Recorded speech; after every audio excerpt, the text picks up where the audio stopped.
Hey guys, Matthew, and this is going to be the 12th video of my bossing series. So today we're actually going to be looking at the second of our invitations, which is going to be the Twisted for the Elder Guardians. So I've already made a guide on the Uncharted Realms in my forum video guide, so I'm not going to repeat myself. But one thing that I will say, however, is drop rates. So the Twisted, just like the Shaper invitation, seems to have about a 20% drop rate, and there's only 4 of these bosses, which means on average you will never self-sustain these invitations unless you are incredibly lucky, right? Over time you will never be able to self-sustain. But what you can do is buy this beast called the Funeral Plagued Arachnid, which is typically a lot cheaper, at least in Ultimatum League. It was a lot cheaper than the invitation itself.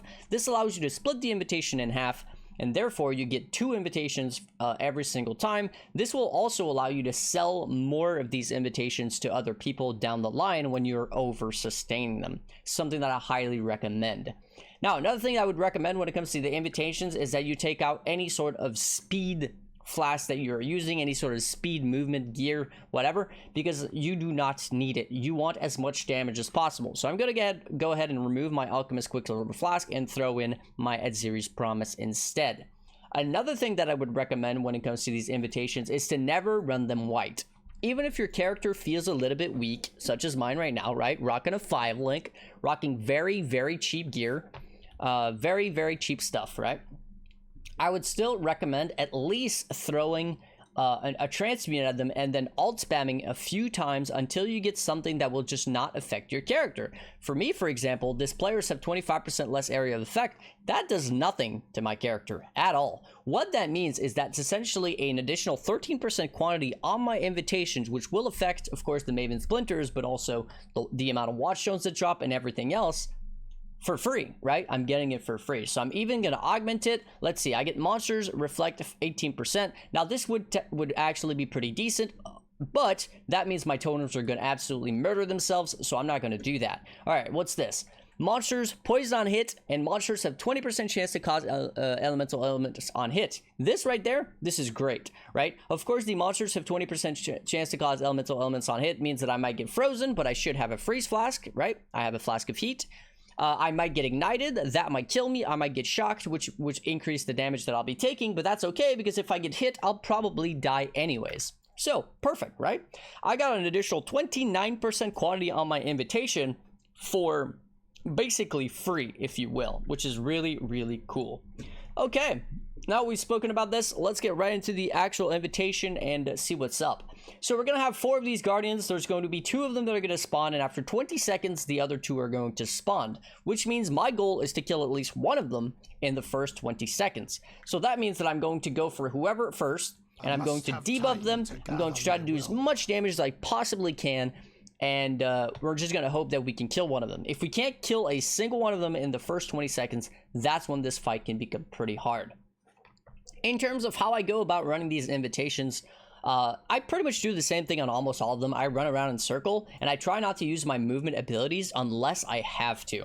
So what I mean by that is I'll just run around in circle while I let my totems do the damage, which is the great thing about totem builds, right? They do damage while you just move. And then eventually, if something dashes to me or something does damage right on top of my head or something like that, right? Like the Eradicator, for example, dropping a Storm Call on my face, I'm going to dash out of that.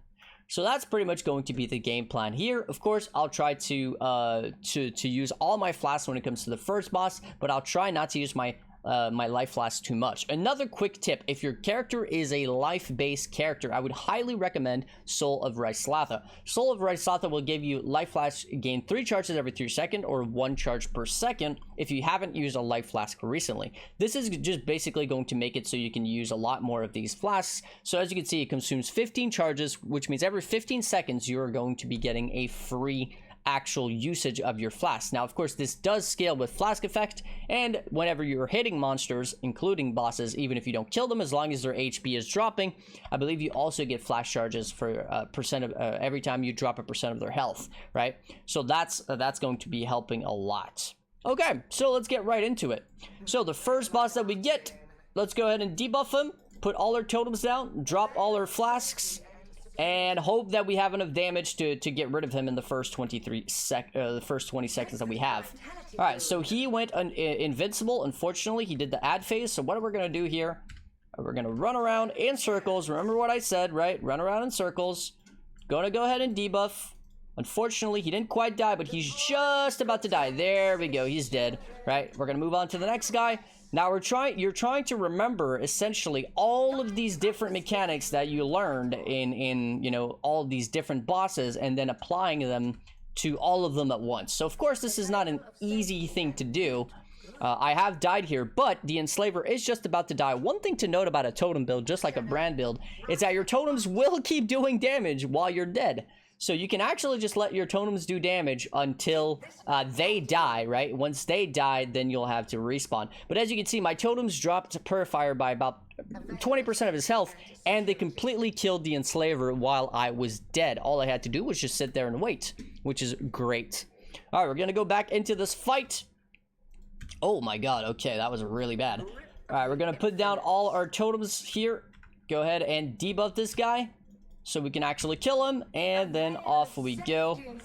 Oh my god, the Eradicator is so annoying to deal with in these fights. I would have loved to get the Eradicator as the first boss, because the Storm Calls, the thing that he drops on top of my head, I really don't have any sort of counterplay to it whatsoever.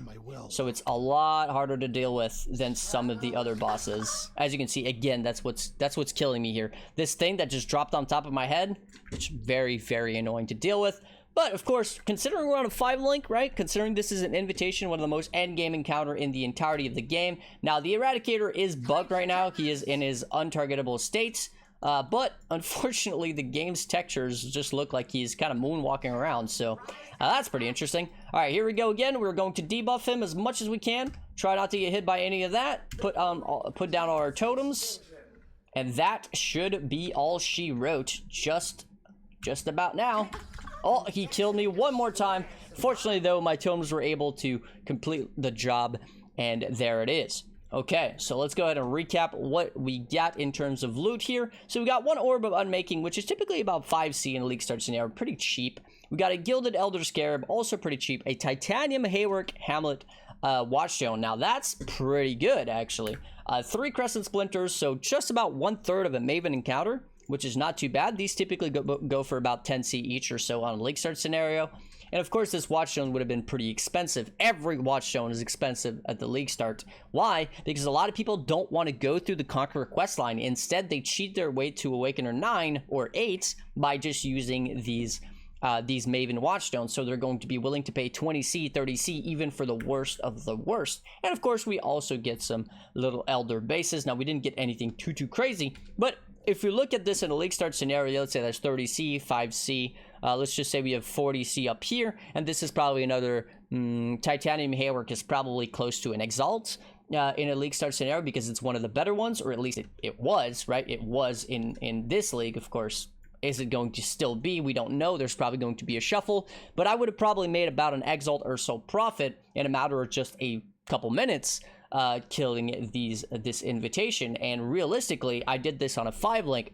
This loot right here in a League Start scenario is worth more than my entire character, right? My entire character is worth less than what I have sitting on here. So what that means is that I could sell all this and then boom, invest all that into my character, and now my character is significantly stronger, as like I said, my gear is absolutely horrible on this guy, but that's okay because it does the job, and it's a very, very cheap build that anybody can play, and it's also a fairly nice playstyle, and of course a pretty decent map clear with the Freezing Pulse Swap. Anyways, that's pretty much my guide on how to deal with the Twisted. Now, that definitely wasn't the cleanest of fights, but the Eradicator makes that fight so incredibly hard to deal with if you're not able to take any of his hits, which my build honestly can't. But that's just the name of the game.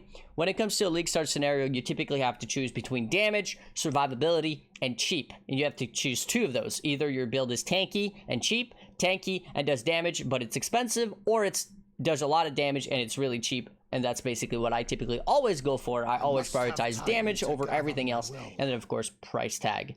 Defenses, meh, I'm a softcore player.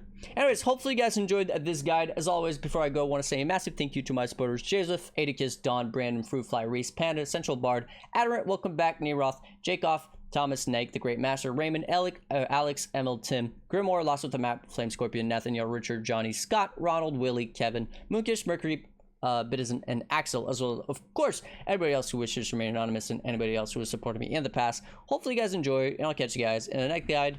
Peace.